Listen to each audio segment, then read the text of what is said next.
네, 2024년 9월 1일 이정훈입니다. 한동훈 국민의힘 대표하고 민주당 이재명 대표 간의 회담이 열리고 있습니다. 이 방송을 찍고 있는 지금 시각이 9월 1일 오후 4시가 조금 안 됐는데요. 이 대표회담과 함께 양쪽의 대표진 3명이 참석하는 3+3 회담도 열립니다. 최종적인 거는 회담 결과가 발표돼야 더 상세히 알 수 있겠지만은 지금 회담이 진행되는 지금 저는 이런 얘기를 하고자 합니다. 한동훈은 법치 정도만 한 공무원 출신이다. 법치에 빠져있는 한동훈. 그리고 이재명은 지금 뭐 잡범이죠, 기본적으로. 그런데 야당, 제1야당의 대표까지 됐습니다. 뭐 이리 치고 저리 치고 잔재주가 많죠. 성동격서의 정치를 하는 이재명한테 걸려들었다. 즉 법치 정도만 하는 한동훈이 성동격서의 정치를 하는 이재명에게 걸려들고 있다. 조심해라 이야기를 하는 겁니다. 그리고 잡범을 상대로 잡범이 뭔가 동의해줬다라고 해서 큰 성과가 있다, 타협을 했다. 그렇게 하다가는 정작 법을 지키지 못하는 큰 물꼬를 열어주게 된다. 한동훈 조심해라. 다시 한번 경고합니다. 우선 지금 벌어지고 있는 정상회담 관련 일반적인 정보를 전달해 드리겠습니다. 먼저 양쪽 대표가 만나서 모두 발언을 한 것 같아요. 한동훈 대표가 많은 우려를 깨기 위해서 강한 발언을 했습니다. 강한 발언. 뭐냐? 이재명을 향해서 이런 얘기를 했어요. 최근 이재명 대표를 수사한 검사를 상대로 탄핵을 걸었죠. 민주당이. 그런데 헌법재판소가 만장일치로 탄핵을 기각했다. 이재명 대표와 민주당에 대한 수사나 기소에 관여한 검사들을 상대로 시리즈를 해온 민주당의 탄핵은 앞으로 예정된 이재명 대표에 대한 판결 결과에 불복하기 위한 빌드업으로 보는 분들이 많다. 이제 그러한 이재명 재판에서 나온 결과에 대해 국민의힘은 설령 결과가 마음에 들지 않더라도 즉 이재명이 무죄가 나오는 것까지도 거론하는 거겠죠. 선을 넘는 방어나 공격을 하지 않겠다. 자제하겠다 그랬습니다. 이재명 대표에 대해서 무죄가 나온다는 것은 예상하기 어렵죠. 유죄가 나오겠죠. 그럴 경우에 공격이나 발언을 자제하겠다라고 했습니다. 그러하니 민주당도 재판 불복 같은 건 생각하지 마시라. 이재명 대표가 무죄를 확신하고 계셔서 더욱 그렇다라고 일침을 박았습니다. 이렇게 보면 상당히 뼈 있는 말을 한 것 같은데 글쎄요, 저는 그렇게 안 들립니다. 요 정도밖에 못 보는구나. 법만 다룬 범생이구나 하는 생각이 듭니다. 이재명에 대해서 유죄가 나온다면은 폭동이 날 수 있다는 것까지도 고려를 해야죠.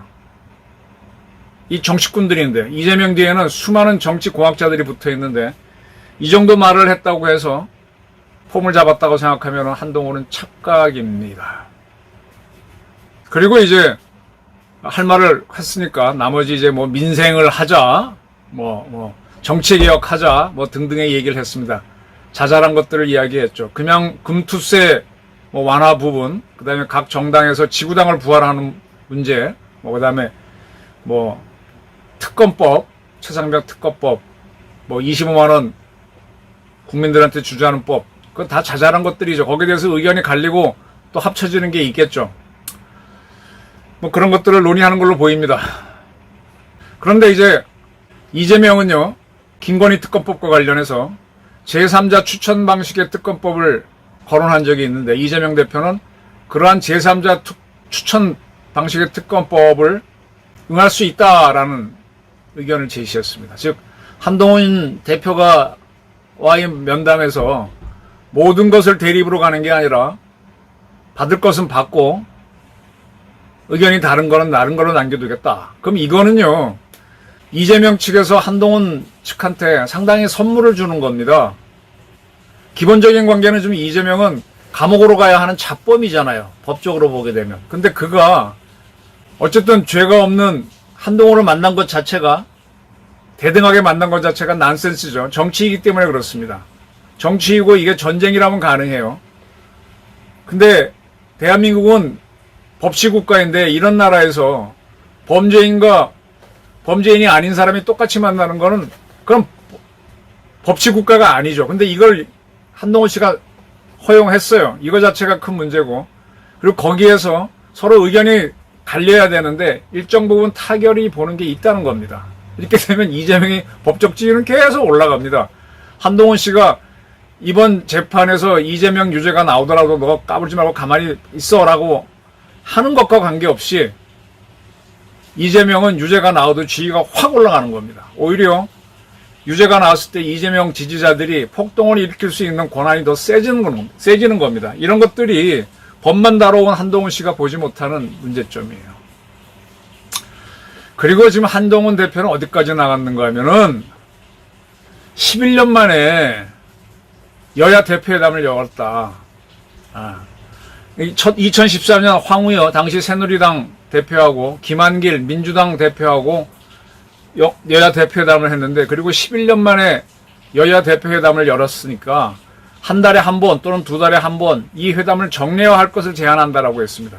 이제 범죄자하고 아주 정기적으로 만나니까 이 범죄자는 감옥 갈 이유가 없는 거죠.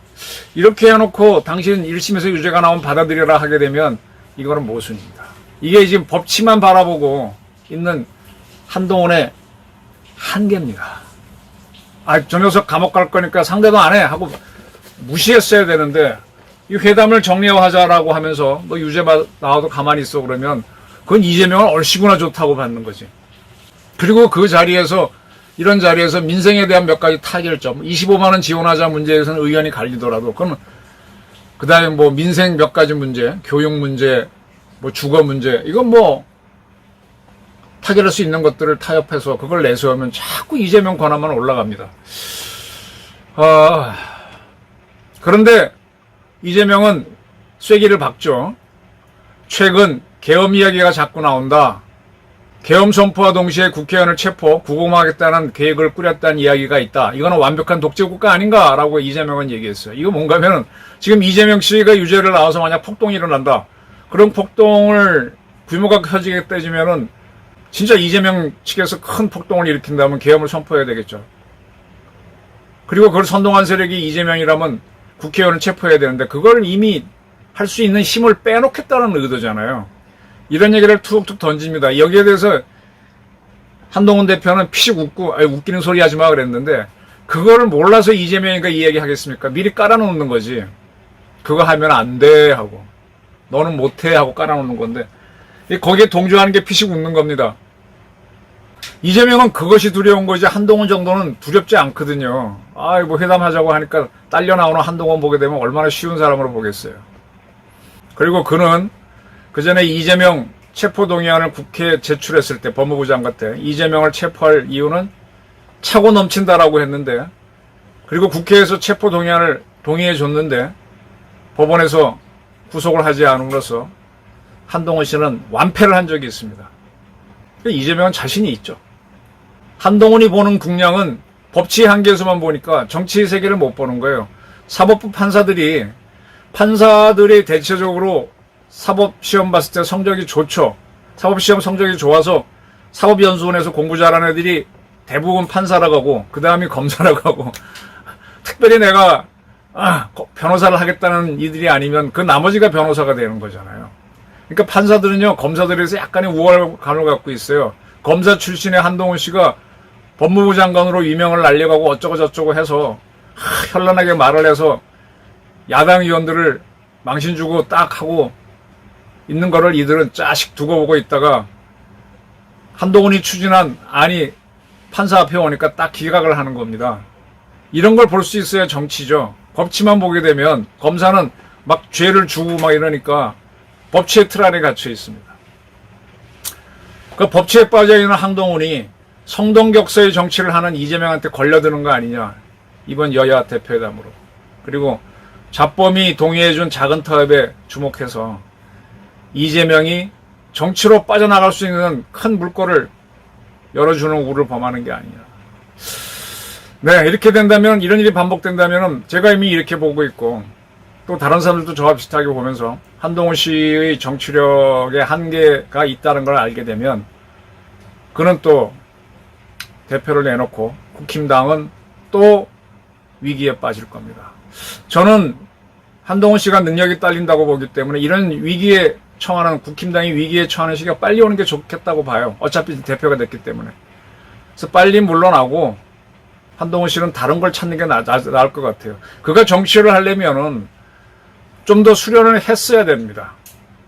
근데 그 과정 없이 너무 빨리, 지난 총선에서 이재명을 처벌해야 된다고 주장했던 그가 이렇게 대화를 해주게 된 것 자체가, 당대표로 나온 것 자체가 너무 성급한 거죠. 근데 벌어진 일은 어떻게 하겠습니까? 자, 한동훈 대표가 일시적으로 주목을 받을 겁니다. 그리고 이렇게 이루어진 회담과 타협을 좌파 언론에서는, 이재명 띄우는 쪽에서는 좋다고 할 거예요. 그리고 냉정하지 못한 보수 매체들도 일단은 뉴스니까 크게 보도하면서 한동훈이 부각되지만 이거는 한동훈의 자멸로 가는 계기가 될 겁니다. How to Negotiate Communist, 조이 제독이 쓴 책인데, 그가 공산주의자들과, 즉 6.25 전쟁 정전협정을 할 때, 정전협정 대표로 들어가서 북한 친구들하고 쭉 회담을 했죠. 근데 회담을 할 때 기싸움부터 하잖아요. 지금 한 대표는 모두 발언을 하는 게 기싸움으로 알고 있는데 그거부터가 아닙니다. 회담을 할 거냐 말 거냐, 의자를 어디에 벨치할 것부터냐, 딴소리부터 하는 거죠. 길을 죽여놓고 자기 주장을 관철하는 거거든요. 한 번에 이기지 못하니까 계속 야금야금 살라미 전술을 하는 겁니다.